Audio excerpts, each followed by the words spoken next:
തേപ്പ് 3 റൗണ്ടുകളായിട്ടാണ് നടക്കുന്നത്. അല്ലാതെ ഒരു ദിവസം ഉറങ്ങി എഴുന്നേറ്റ് ഒരു പൊടിയും തട്ടി പോവുകയല്ല ചെയ്യുന്നത്.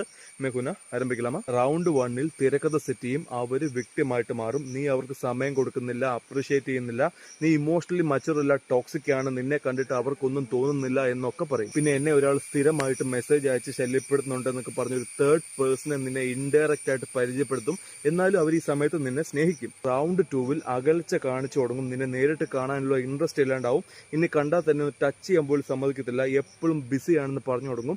അതായത് നിന്നെ പരിചയപ്പെടുത്തി ആ തേർഡ് പേഴ്സൺ അവിടെ മനസ്സിൽ കയറിപ്പറ്റി എന്നർത്ഥം. 3-ാമത്തെ റൗണ്ടിൽ നിന്നെ അവര് വില്ലനാക്കി മാറ്റും. ഇനി എനിക്ക് ടോർച്ചർ സഹിച്ച് നിന്റെ അടുത്ത് നിൽക്കാൻ പറ്റില്ല എന്ന് പറഞ്ഞ് ബ്രേക്കപ്പ് പറഞ്ഞ് ബ്ലോക്ക് ചെയ്ത് പോകും. പിന്നെ നീ അവരോട് ദേഷ്യപ്പെട്ടാലോ കരഞ്ഞ് കാലെ പിടിച്ചാൽ അവർക്ക് ഒരു കുലുക്കം ഉണ്ടാവില്ല. കാരണം മേൽ പറഞ്ഞ ആ തേർഡ് പേഴ്സണുമായിട്ട് അവർ മാനസികവും ശാരീരികവുമായി ഒന്നിച്ചു കഴിഞ്ഞു. ഇനി നീ വെറും ഒരു സ്ട്രേഞ്ചർ മാത്രമാണ്. ഇങ്ങനെ നിന്നെ ഉപേക്ഷിച്ച് പോകുന്നവരുടെ പുറകെ പോയി സെൽഫ് റെസ്പെക്ട് കളയാതെ സ്വന്തം ജീവിതത്തിൽ ശ്രദ്ധിച്ച് മെച്ചപ്പെട്ട് അവരെക്കാൾ നല്ലൊരാളെ സ്വന്തമാക്കി വേണം റിവെഞ്ച് കാണിക്കാൻ. ഇനി നിന്റെ റിലേഷൻഷിപ്പിൽ എന്തെങ്കിലും കൺഫ്യൂഷൻസ് ഉണ്ടെങ്കിൽ ഒരു റിലേഷൻഷിപ്പ് കോച്ചുമായി ഡിസ്കസ് ചെയ്യാം. ബയോ ലിങ്ക് ക്ലിക്ക് ചെയ്യാം, നമുക്ക് ശരിയാക്കാം.